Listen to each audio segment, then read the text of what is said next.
Hey everyone, Dr. Alex here, and this is the full morning routine mobility drill I do most mornings when I wake up in time. Starting with circles through the neck. Start small and move towards bigger ones if your neck tends to bother you, but otherwise you can move through nice, easy, big circles before we move on to some gentle ear to shoulder motions. Just letting that ear fall towards the shoulder, not forcing it at all. Now, an often overlooked joint is that between the skull and the first joint of the neck. And for this one, you're going to jut the chin out like you're looking up at the movie screen and then tucking it backwards. And that's going to accentuate the motion through that first joint between the skull and the neck. We move on next to moving the shoulder blades, big circles forward, up, back, and around through those shoulder blades. If you had arrows sticking out of the side of the shoulders, they would be drawing big circles out to your side. Next, we're going to be working on the shoulder blades into protraction and retraction, pushing the arms forward, only moving the shoulder blades as much as you can without moving the back, and then also pulling those shoulder blades back together. Next, we're going to move on to motion through the glenohumeral or the shoulder joint, starting with smaller circles and then drawing bigger and bigger ones. And finally, when we get up to the top, really trying to push it backwards and forwards as far as you can. Now, in a second, I'm going to show a modification where we're going to use the dowel to try and help further that shoulder range of motion. Now with this, what I'm doing is I'm actually pushing with the bottom hand, pushing that shoulder joint, not into a painful position, but one that I wouldn't normally be able to get through. It's like drawing a figure eight in front of you with the dowel, and this is going to help to improve our shoulder mobility in joint ranges of motion that we're not able to. Another modification that I really like to use is throwing that dowel up overhead, and in some places where I get stuck, what you can do is shimmy it a little left or a little bit to the right. Next, we're going to move on to a standing cat camel, which is going to improve, at least target the flexion and extension through the spine.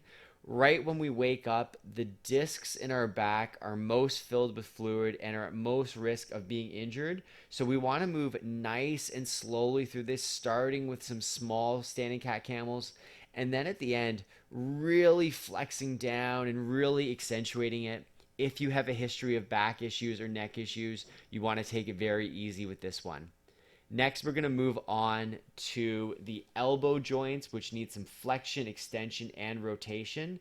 Now, with this one, it's a complicated looking motion, but all I think about is like I'm making a breaststroke in the pool, and that's going to supinate and pronate the forearms, as well as flex and extend those forearms at the elbow joint.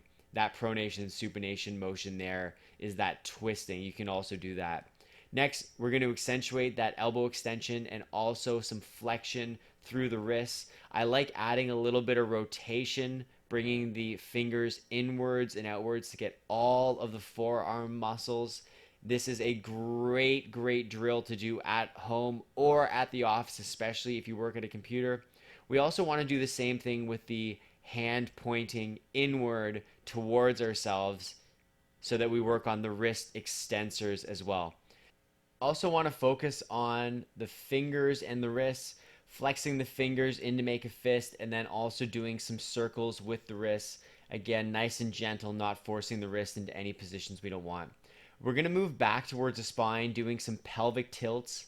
This motion is going to come partially from the lumbar spine and also from the hip joints, thrusting forward and then tucking the pelvis back by squeezing the glutes, tucking and squeezing, tucking and squeezing. Next, we're going to get our dowel, and it's just going to be serving as something to make sure we don't fall over. We're going to be doing some hip circles. Now, the focus with this is to take the hip through its fullest possible range of motion. You want to imagine drawing the biggest possible circle with your kneecap.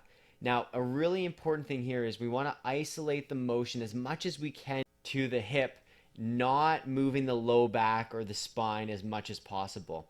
We want to go in both ranges of motion, and you will feel some tightness in through the hip joint as you target some of these muscles because they are often underused, and especially if you work at a desk, probably don't get used very much. We are, of course, going to focus on both hips. So you'll see again from this side, I'm really focused here on trying to flex that hip up, rotate it and bring it out as far as I can, and then engage the glutes and hold it as much as I possibly can backwards before bringing it through again. This is a great hip mobility drill because it's also going to improve your strength through the hip joint. Next, we move on to some side to side or much needed lateral motion that a lot of us do not get. This is going to stretch the gluteus medius and gluteus minimus muscles that often can get quite tight when we are immobile or sitting at a desk. Here, I use the dowel to accentuate that motion and also stretch out some of the lateral spine and axillary muscles like the latissimus dorsi and the quadratus lumborum. And frankly, this is a drill that is going to feel fantastic for most people. Really easy, and you can think about a cue here as forcing the hip outwards like you are Elvis Presley and sticking that hip out to the side. If you like, you can focus a little bit more through the latissimus dorsi, moving that dowel backwards or forwards, adding a little bit of downward pressure from the bottom hand. So we're going to put the dowel away here, and next we're going to move on to the hip joint, specifically moving it forward into flexion, backwards into extension, and also this is going to target the knee joint, making sure that we maintain as much flexion as we can. A little cue that you can use is when you bring that foot backwards, try and squeeze the buttock, and that is going to stretch the hip flexor a little bit more in the front. If you can get to the heel towards your buttock, fantastic. This here, a dynamic movement, mostly doing this to get out some of the stiffness in my legs from my cycling that day. Next, we go into one of my favorite drills, the ground sweep. Perfect for stretching the hamstrings dynamically. One of the best things I think that we can do for moving and stretching those hamstrings, whether we're at the office, before or after a run, and is a great part of my morning routine that I always look forward to. Here you'll see I'm really trying to keep as much of a neutral spine as possible, the leg straight, 90 degrees at the ankle, and then sitting that butt backwards so that we're going to get towards 90 degrees at the hip. Some people call that the 90-90 mobility drill.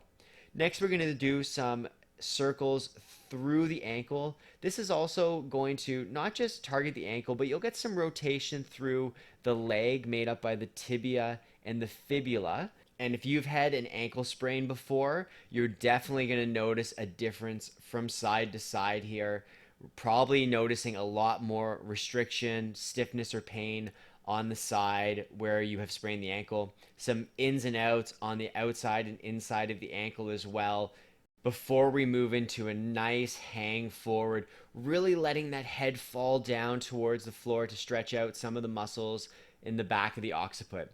We're going to get down next into our squat position, and I love working on my squat here early in the morning, pushing the thighs out to the side with the elbows, eventually moving to this pattern where we're pushing a little bit harder, putting a little bit more weight on one foot and then the other to kind of deepen that squat position. Next here, we're going to move on to this figure eight position that I will sometimes do if I've got time, just to really, again, force greater mobility. You imagine like you're drawing a figure eight with your body in that squat position. I next like to get down and work on the adductors or the groin muscles, trying not to fall backwards. Here, our first position, we've got our toe up. I reach for the toe. I'm really looking to target here, again, the hamstrings and the adductor or groin muscles on the inside of the thigh. When I bring the leg out to the side or bring the foot out to the side, that's going to target a little bit more of those inside or groin muscles. I next transition down to get the groin and then transition back because I felt like I needed just a little bit more of a stretch through the inside there. But next I will transition back to this lunge type position, really getting into it before I get up into my proper lunge, thrusting the pelvis forward, keeping the glute tight, targeting the hip flexors right where my left hand is sitting, and then eventually doing some reach overs, which is a nice, beautiful dynamic stretch for the iliopsoas, TFL, and some of the other hip flexor muscles on the front of the thigh. This is often a drill we include in so much of our content videos because it really needs to be targeted in so many people that do too much sitting for a living, where this hip flexor complex goes understretched. I, of course, will transition, focus on the opposite leg, working on the outside and the inside of the leg, moving the ankle inwards and outwards to get different muscles on the inside and the outside. I shortened that part of the routine a little bit as we transition over to focus on the right leg here. Again, dipping down as much as I can, targeting the hip flexors on the front of the thigh here, and you'll see this stretch from a different angle. Again, the cue here is focusing on tightening that gluteus maximus, tightening that butt muscle, shoving the pelvis forward like you are thrusting, and then you can use the arm if you need a deeper stretch.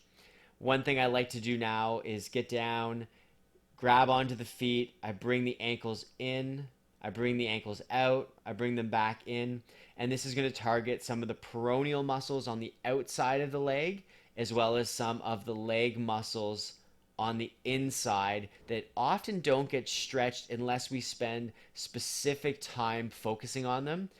Next, we're going to move into our Cat Camel. Now, we already did a standing one, but I also like to do one on all fours in a closed chain position, meaning my arms and my legs are both on the floor.